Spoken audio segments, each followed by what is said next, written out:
way to think of the Korean economic miracle is it's the best example we have about how the market system worked in a country that previously was quite poor.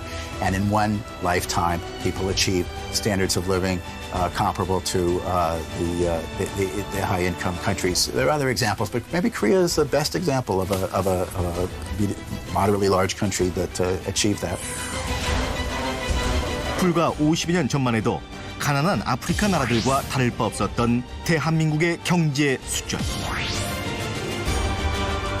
과연 지난 50여 년간 대한민국 경제에는 어떤 일들이 일어났던 것일까? 대한민국 경제 개발의 역사, 그 발자취를 되돌아본다. 1945년 8월 15일 36년간의 일제 쇠사슬이 끊어지고 초대 대통령 이승만 박사가 세계 만방의 대한민국 정부 수립을 선포했던 것입니다. 광복 3년 후 1948년 8월 15일 대한민국은 자유민주주의 시장경제 체제를 표방하는 서방 진영의 일원으로 정부를 수립했다. 1945년 이후 동서냉전 초기 시대였던 당시 대다수 신생 독립국들은 사유재산제를 부정한 공산국이 되거나 국영 부문이 큰 경제 체제를 택했고 선진 자본주의국들과의 교역을 완전히 끊거나 최소화하는 추세였다. 그러나 시장 경제 체제를 선택한 대한민국은 서구 자본주의 국가들로부터 선진 문명과 기술을 손쉽게 받아들일 수 있었다. 게다가 시장 경제 체제는 한국인들의 자조 정신까지 북돋았다.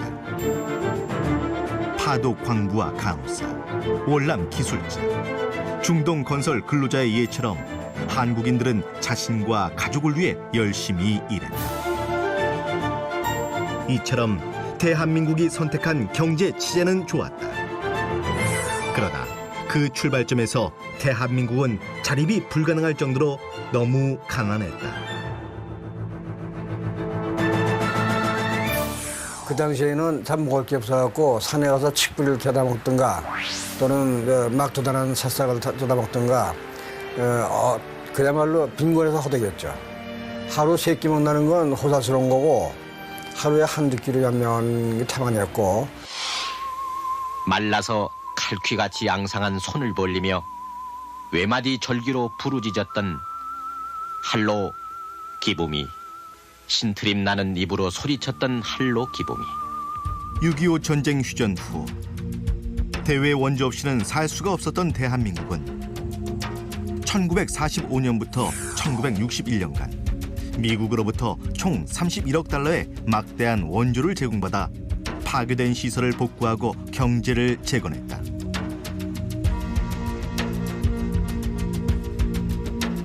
그 밑거름으로 소비재 공업, 특히 삼백공업이라 불리는 면방직업, 제분업, 제당업이 발전해 한국 경제는 1954년부터 1960년간 연 4.9% 성장할 수 있었다. 그러나 언제까지 원조에 의지할 수만은 없었다. 미국이 원조를 줄이려 했기 때문에 하루빨리 자립 능력을 키워야 했다. 1950년대 후반 미 원조 당국은 한국 정부에 장기 경제개발 계획안을 작성하라고 요청했다. 이에 이승만 정부 부흥부의 김현철, 송인상 장관, 차균희 경제기획관, 이기홍 기획과장, 재무부 이한빈 예산국장 등의 신진 관료들이 한국 경제의 자립 방안을 만들기 시작했다. 그리고 1958년 4월 부흥부 산하의 각계의 전문가들로 산업개발위원회를 조직, 최초의 체계적 경제계획, 경제개발 3개년 계획을 작성한다. 세상에 사용할 아스팔트 액을 생산하는 이 공장은 이 계획엔 GNP 연 5.2% 성장을 목표로 제주업, 건설업, 광업 등 2차 산업의 집중 육성 의지가 담겨 있었다.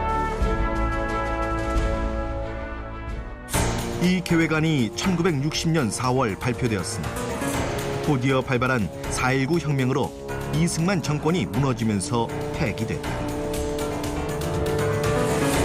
4.19 혁명 후 집권한 민주당 정부도 경제 제1주의를 표방한 바 이전의 3기년 계획안을 참고해 1961년 5월 경제개발 5개년 계획을 수립했다. 그러나 이 역시 5.16 군사정변으로 무산되었다.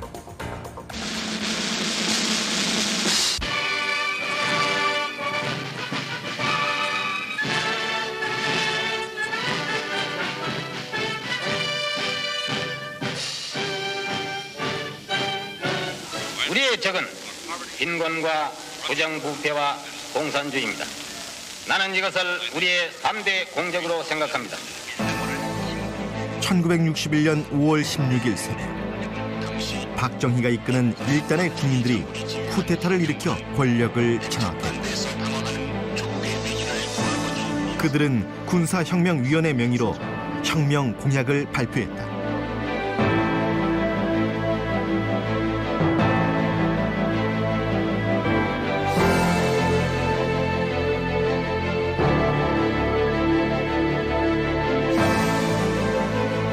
절망과 기하선상에서 허덕이는 민생고를 시급히 해결하고 국가 자주경제 재건에 총력을 기울인다.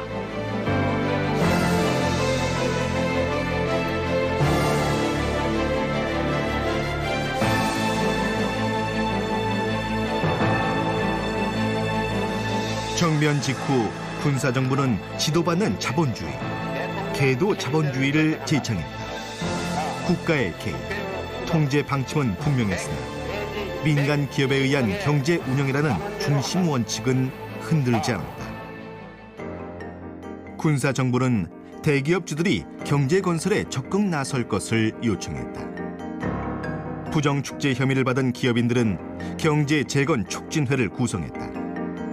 오늘날 제2의 대표 단체 중 하나인 전국 경제인 연합회의 출발이었다. 군사정부는 이 기업인들에게 제철소, 비료 공장 등 국가 기간산업 공장의 건설을 나누어 맡겼다.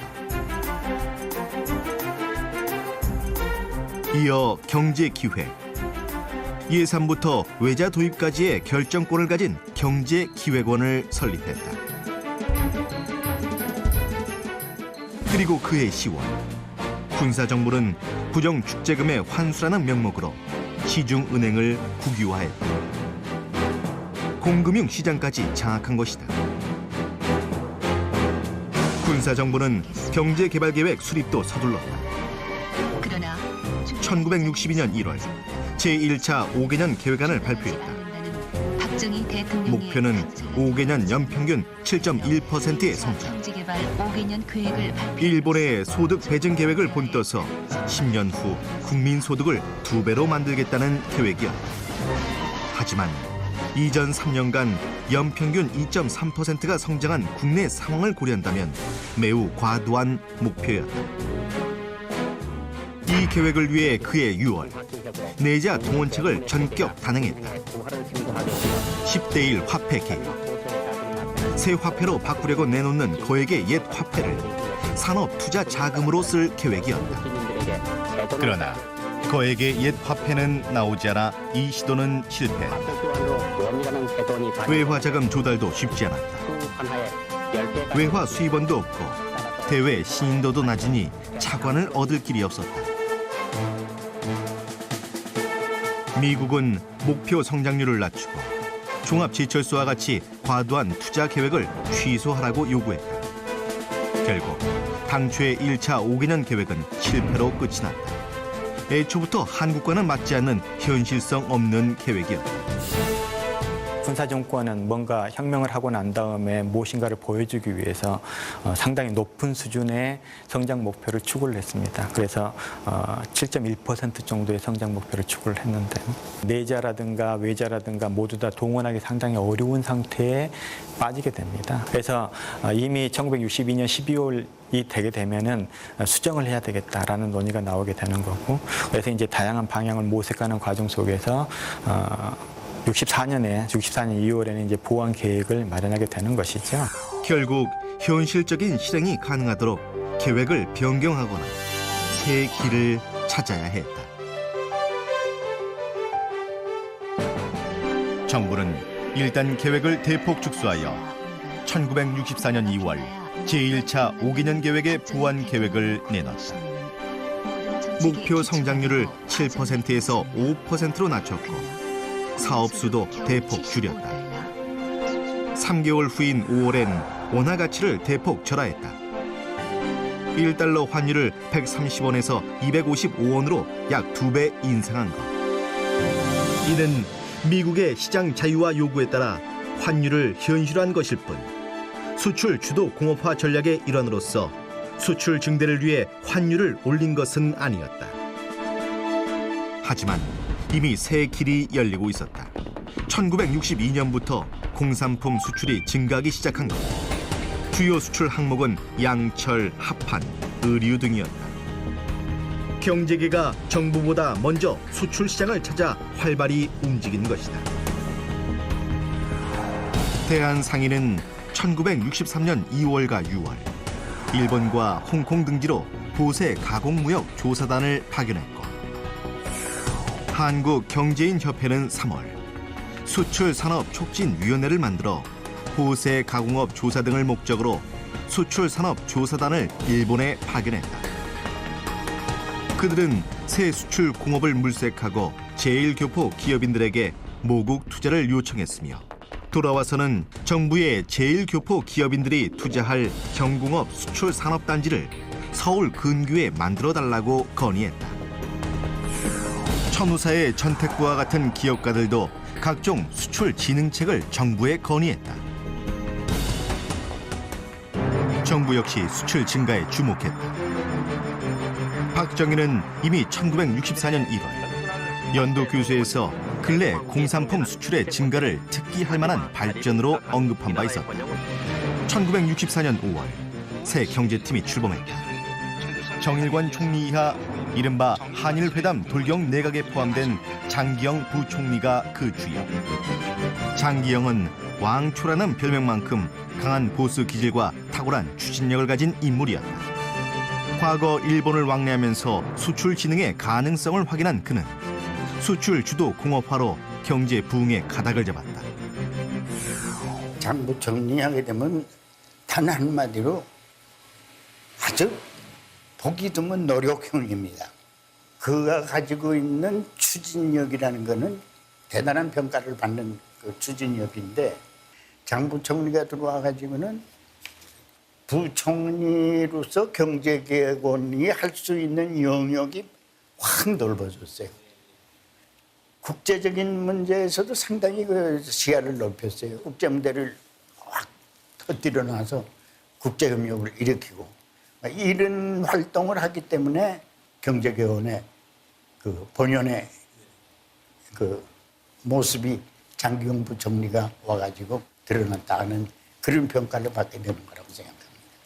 그 시절에 그 양반 이상 적절한 사람을 생각할 수가 없어요. 장기영 씨는요, 자기가 말하는 것처럼 참 25시의 사나입니다. 왜냐면요, 남보다 한생을 더 쓰는 사람이에요. 그러니까 늘 잠을 안 자고 생각하는 사람입니다. 불도저씨로 가니까 그게 박 대통령과 사이 콤비가 맞은 거예요. 그런데 사실은 우리나라에요, 초창기에 긴집을 가는 것은 장기영 씨 플러스 박 대통령이죠. 박 대통령 혼자가 아닙니다. 장기영 씨라는 사람이 있었기 때문에 박 대통령이 저를 말하면 그 개발 철학을 가지게 되잖아, 이래 보이는 겁니다. 장기영 팀 내 상공부의 박충훈 장관은 수출 제1주의를 표방했으며 김정념 차관은 1950년대 일본의 경제 부흥 과정을 참고하여 의류 등의 가공무역을 진흥하는 데 주안을 두었다. 1964년 드디어 수출이 사상 최초로 1억 달러를 넘어섰다. 박정희 정부는 이를 기념해 11월 30일을 수출의 날로 지정했다. 지난 수년 내 정부와 민간이 잠을 깨고 노력한 결과 수출은 급속히 진장하게 되었습니다. 1965년 1월 대통령은 연두교서에서 증산, 수출, 건설을 국정의 3대 목표로 발표했다. 이처럼 1965년 초 정부는 수출을 국정의 중심 목표로 격상시켰다. 수출 제1주의, 수출 입국이 널리 지창됐다. 정부는 저리의 수출 금융 제공, 수출용 원부자재 관세 감면, 우수 수출업자에 대한 보상과 지원을 했다.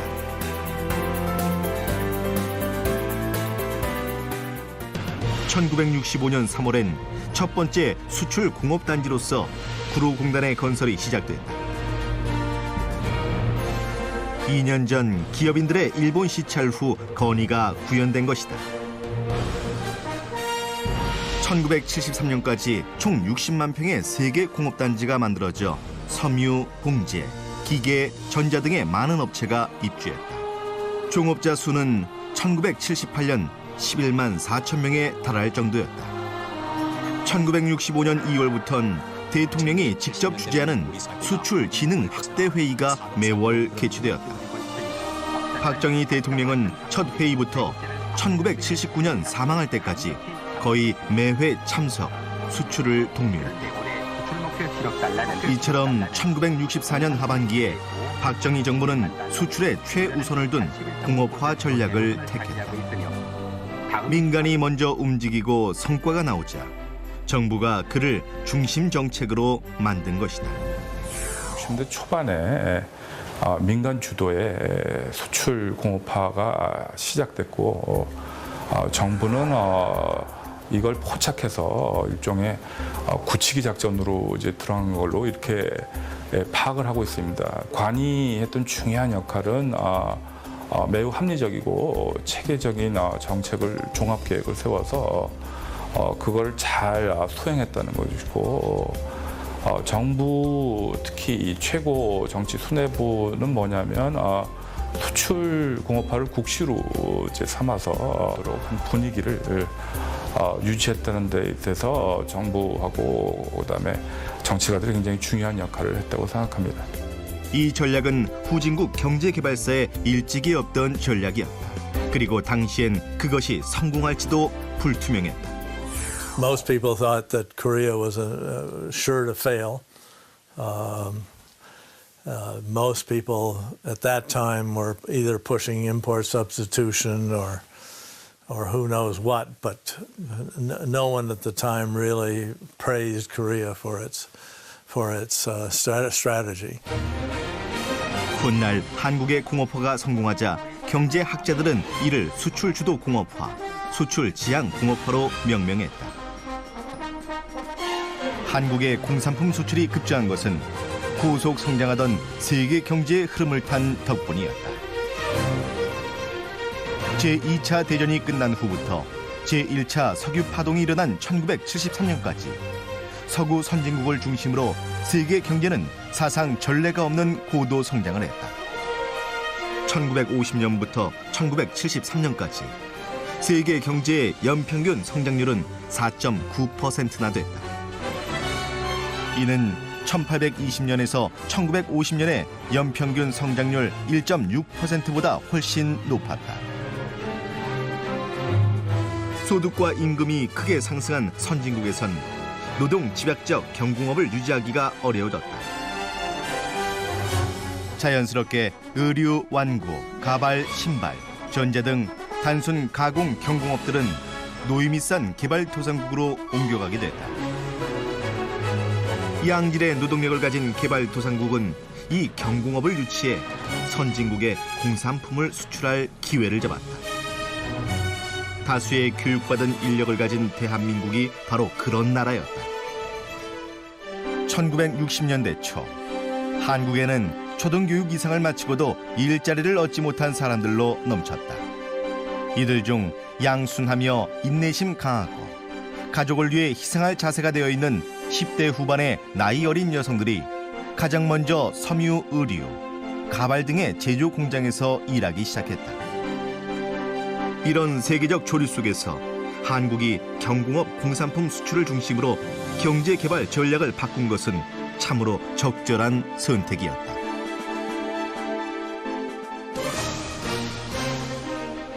특히 1965년의 한일 국교 정상화는 이 새 전략을 뒷받침하는 데 일조했다. 중화 공업화에 따라 부품 등 중간재와 기계 등 자본재의 수출국이 된 일본. 한국은 일본에서 들여온 기계, 부품을 조립 가공해 경공업품을 만들고 그를 미국 등 선진국에 수출하기 시작했다.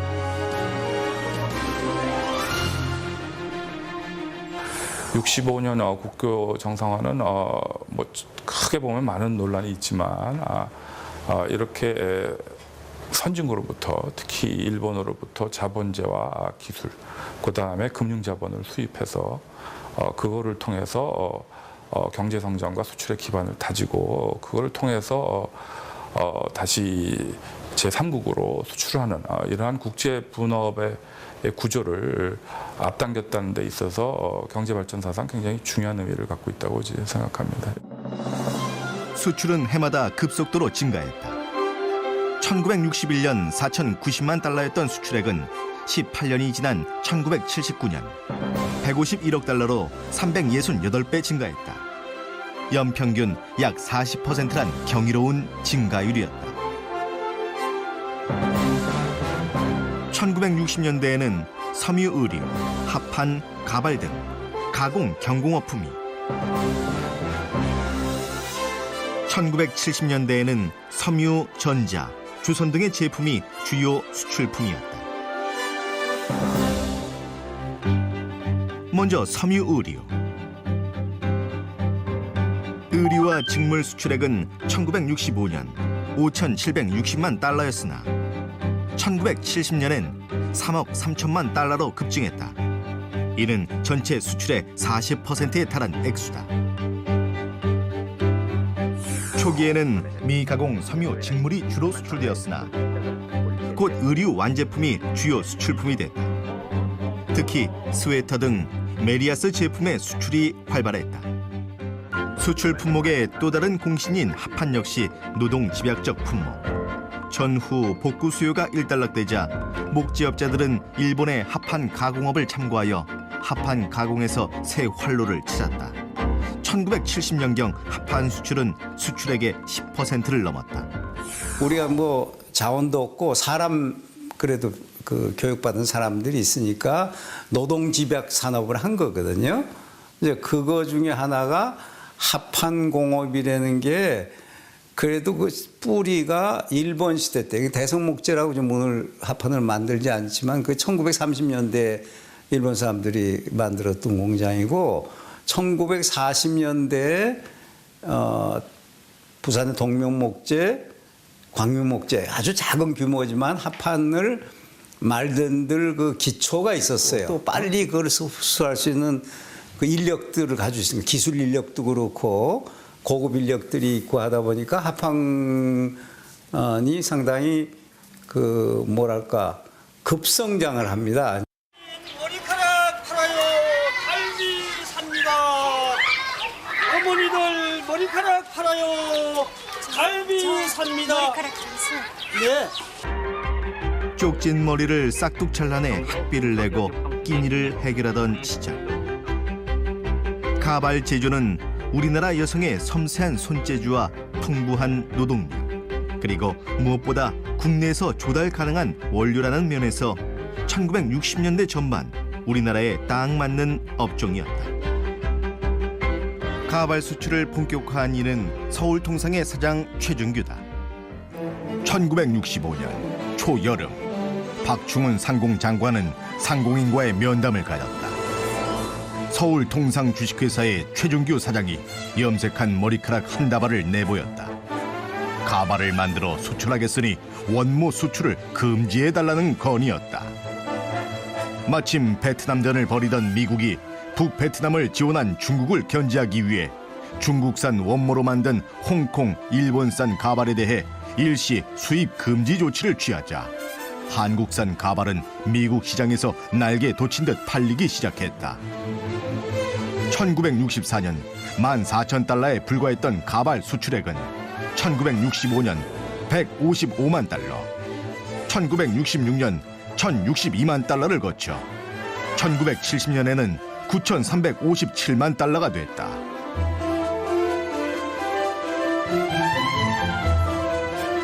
이처럼 가발 수출에는 운도 따랐다. 구로공단의 서울통상은 천여 명의 여공을 거느린 대규모 가발 공장. 가발 외에 완구, 스웨터 수출도 겸했던 서울통상은 1970년 수출액 2위를 기록했고 사장 최준규는 재벌 기업가들을 제치고 1971년 개인 종합소득세 납세 1위에 올랐다. 이렇듯 1970년 총 수출액의 12%를 차지하며 세 번째 상위 수출 품목이었던 대한민국 가발은 미국 시장에서 홍콩 가발에 이어 2위를 차지했다. 하지만 지속적 경제 성장으로 대한민국의 임금도 상승하자 가발 제조업은 1970년대 사양화했다. 수출 품목 1, 2, 3위는 의류, 합판, 가발. 이처럼 초기에 대한민국 수출품은 보잘것없었다. 내가 국장 할 때니까 64, 5년 될 거야. 우리가 수출하는 것이 뭐 와이사츠니 뭐니 그런 거니까 우리나라 물건들을 어디서 파느냐 그거 한번 가르쳐 달라고 그래서 본인이 찾다 했는데 강기 그 시장이야. 우리나라에 수원시장쯤이나 될까 그다음 동안 창원시장이나 그 정도 조그만 시장 동네 바깥에 있어 안다는 거죠. 그 1층, 2층짜리 집 형편없는 집도 이렇게 쭉 나란히 했는데 가게야. 가게인데 안에 보니까 전등도 아까서 시꺼매. 그 문 바깥에다가 요만한 책상을 놔놔서 요 위에 쌓여있는 게 한국에서 수출한 와이셔츠더라 이게. 안에 못 들어가. 싸서 한 개씩 안 팔아. 한 타씩 팔아. 우린 그렇게 열심히 맹길어서 여공들이 맹기는 건데 말이지. 이렇게 푸대접을 받고 있는 얘기. 그러나 공업화는 이처럼 시시한 값싼 제품의 수출부터 시작하는 법이었다. Textiles is where you start. So the first Korean product I got was a baseball glove. The good glove was very expensive to get in the United States, and all of a sudden you could get these very cheap gloves. They're sewn together by hand by some lady. She probably put a stack of leather, took it back to her house, and and they were well done. And that's what you do when you're just starting up. 한편 1960년대 후반 한국 기업은 월남 파병으로 열린 베트남에 들어가 운송, 하역 및 건설 시장에도 진출했다. 파월 기술자는 1965년 105명이었으나 1966년부터 월남 붐이 일어 1968년에 15,571명이 되었다. 이들은 주로 크레인 하역기사, 트럭 운전사였다. 물품 군납, 건설 용역, 파월 기술자와 군인의 임금, 송금 등을 통해 1969년 한 해에만 총 1억 8,730만 달러를 벌어들였다. 같은 해 수출액 대비 30% 가까운 큰 금액이었다. 오늘날 운송 대기업인 한진그룹, 월남 특수를 통해 급성장했다. 당시엔 한진 상사로 월남 붐을 타고 1968년 2,670만 달러의 항만 하역 및 수송 용역 등으로 월남에서 총 1억 1,000만 달러의 용역을 따내며 대기업으로 성장했다. 경공업품의 순조로운 수출은 저렴하면서도 양질의 노동력이 풍부했기에 가능했다. 1966년 한국의 근로자 시간당 임금은 필리핀, 태국, 대만의 절반에 불과할 정도로 낮았다. 하지만 노동시간은 세계 최장 수준이었다. 1960년대 후반 선진국은 물론 동남아 국가까지도 노동시간이 주당 45시간 정도였던 반면 한국은 그보다 10시간 많은 55시간을 넘나들었다. 당시 열악했던 근로 조건을 대표했던 곳은 청계천 평화시장 피복 공장이었다. 영세 봉제업자에 고용된 제단사와 여공 재봉사들은 닭장처럼 좁고 더러운 작업 환경에서 하루 12시간 이상 고된 노동에 종사했다. 결국 1970년 11월 13일 서울 동대문 평화시장의 봉제업체에서 재단사로 일하던 22세 청년 전태일이 근로기준법을 준수하라고 외치며 분신하는 일이 발생하기에 이르렀다.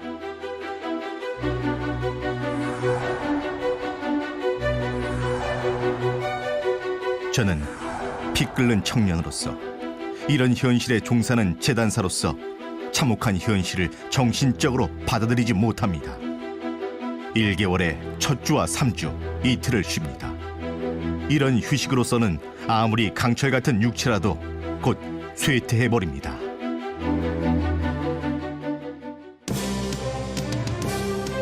그러나 그 무렵 근로자의 실질 임금은 본격적으로 오르고 있었다.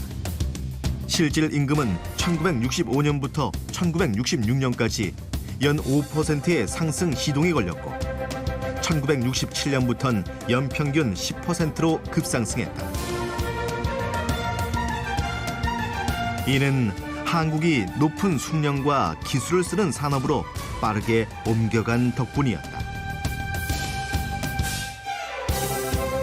이처럼 1960, 70년대의 섬유 공장은 빈민 출신의 재단사와 보조 노동자들이 빈곤의 수렁에서 탈출할 사다리의 첫 계단이자 한국이 오르기 시작한 경제 발전 사다리의 첫 계단이었다. 경공업품 수출의 확대는 관련 공업의 발전을 가져왔다. 화섬 산업이 그 대표다. 화학 섬유는 1920, 30년대에 처음 발명된 나일론, 폴리에스테르, 아크릴 등을 말한다. 나일론은 견사와, 폴리에스테르는 면사와, 아크릴은 모사와 각기 비슷한 특성이 있었다. 한국에선 1950년대 말부터 수입한 나일론 실을 스트레치 가공하여 직조한 양말이나 직물이 인기를 끌었다. 이에 새로운 사업 기회를 찾던 기업인이 나일론사를 직접 생산하는 공장을 세웠다. 이어서 아크릴, 폴리에스터 공장도 속속 들어섰다. 1957년 이원만, 이원천 형제가 설립한 나일론사 가공업체 한국나일론은 1963년 8월 대구의 차관으로 나일론 F사 제조 공장을 세웠다. 그것이 한국 화섬 산업의 출발이자 코롱그룹의 출발이었다.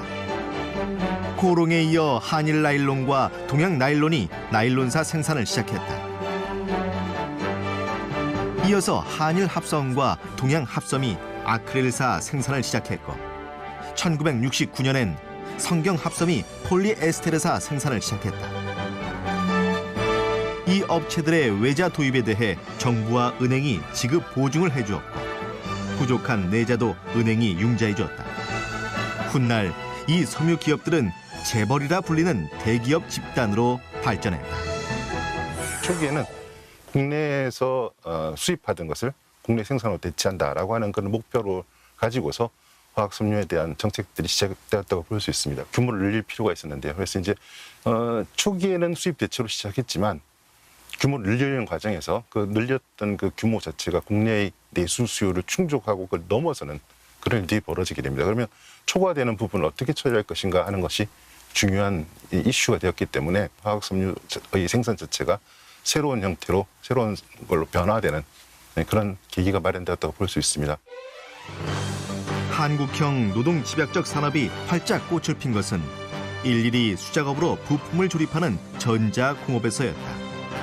초기 한국의 전자공업은 외국산 부품으로 가전제품을 조립하는 것으로 출발했다. 바로 1959년 현 LG전자의 전신인 금성사의 라디오, 우리나라 방송문학 활동을 뒷받침해서 플라스틱 제조로 크게 히트한 라키화학의 사장 구인회는 1958년 초 새로운 사업거리로 라디오 국산화를 선택했다. 우리나라 기술자들을 동원해 구인회는 서독인 기술자를 초빙하여 김혜수 등 한국인 기술자들이 라디오 조립을 배우도록 했다. 1959년 11월 일본 산요전기의 진공관을 비롯한 외국산 부품을 단순 조립한 첫 제품을 생산 출고했다. 이후 구인회는 전화 교환기와 흑백 TV도 조립 생산했다. 이렇게 민간업체 주도로 전자제품의 국산화가 시작되자 정부도 전자공업 육성에 적극 나섰다. 정부는 흐름에 맞춰 전자공업진흥법 등 전자산업 육성 계획을 쏟아냈다. 저렴하면서도 양질의 노동력에 반한 미국과 일본의 전자업체들이 부품 생산을 위해 단독 투자나 합작 투자 형태로 대거 진출해왔다. 한국 기업도 전자공업에 속속 진출했다.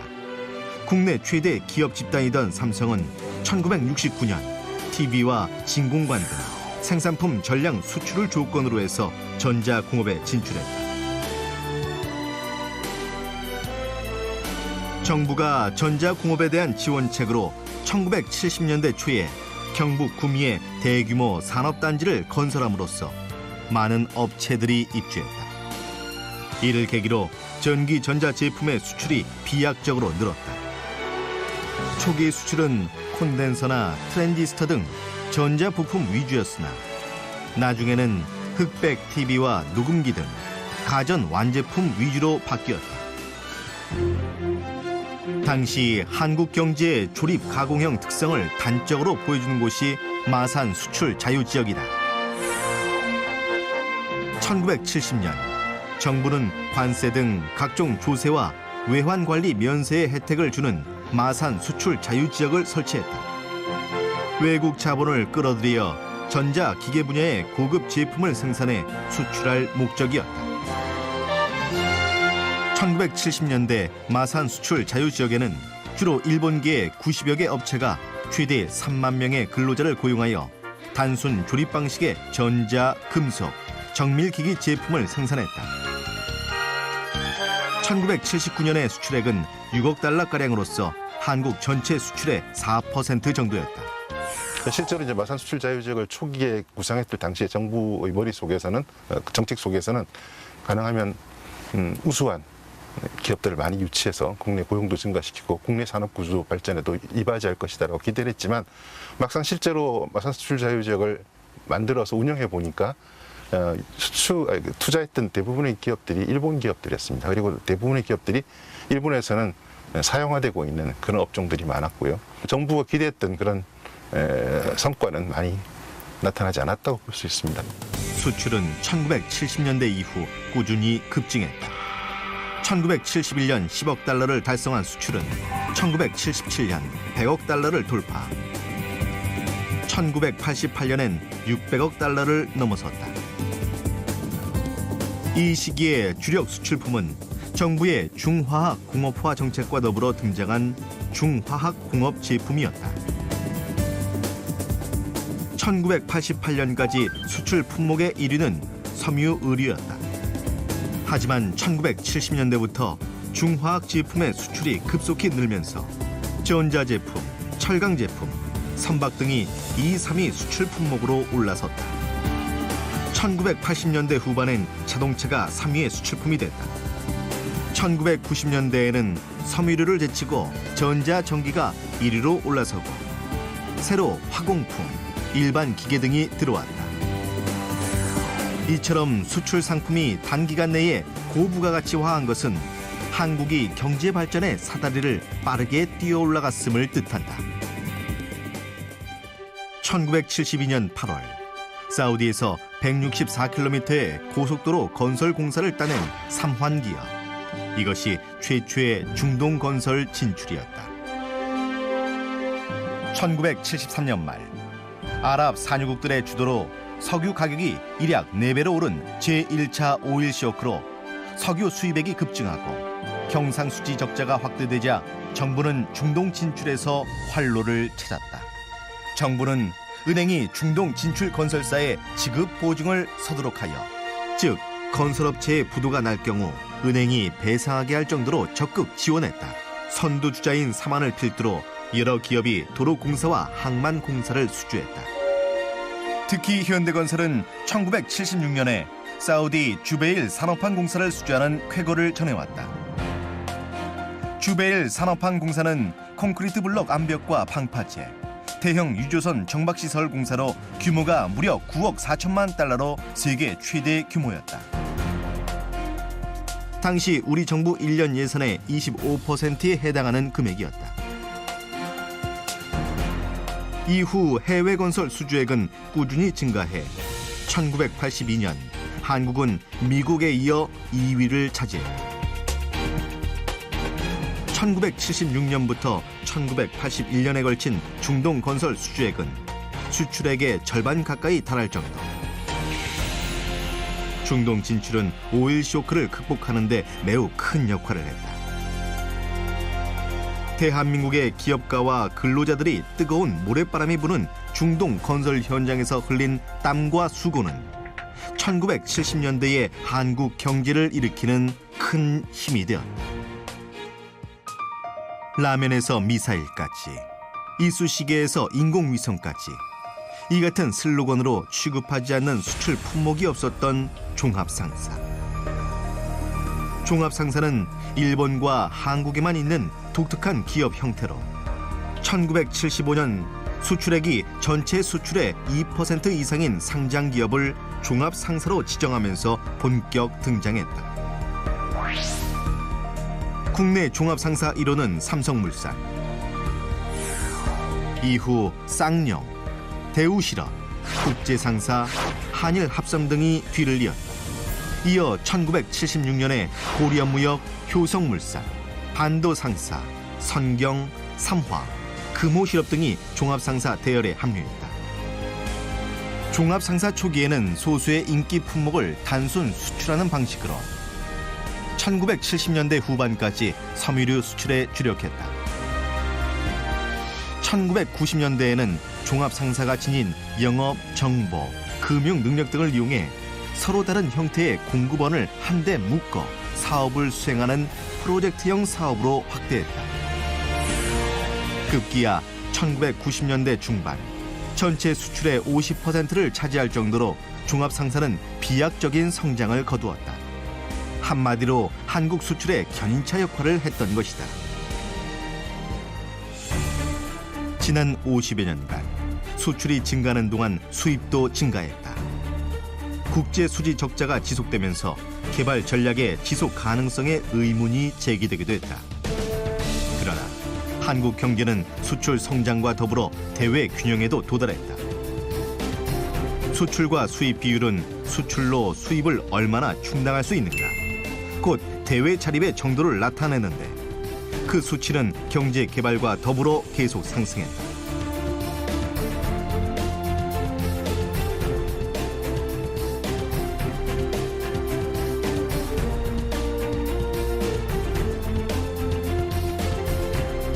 한국 경제의 대외 자립에 중요한 계기가 된 것은 1980년대 후반의 삼저 호황이었다. 미국의 무역 수지 적자 문제가 심각하던 1985년, 미국, 독일, 일본 등 선진국 재무장관들은 마르크화와 엔화의 절상, 즉 달러화의 평가 절하와 금리 인하를 결정했다.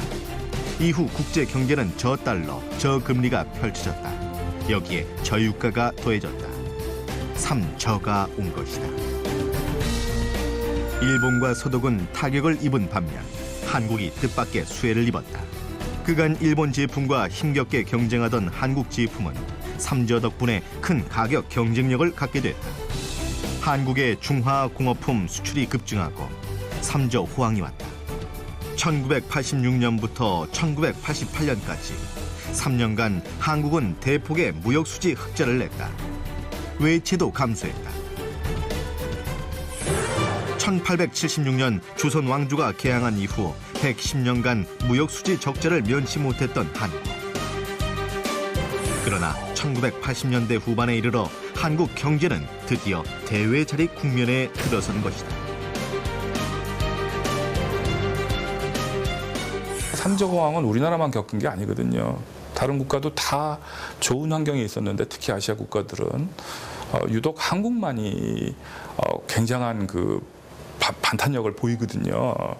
사실 이러한 그 반탄력의 중심은 바로 70년대 중화공업에서 형성됐던 게 사실이고, 또 사실은 어떻게 보면 아이러니하게도 구조조정이 제대로 안 됐기 때문에 기업들이 상당한 초과 설비를 갖췄기 때문에 이러한 강력한 투출 회복이 발생하는 면이 있다고 이제 생각합니다.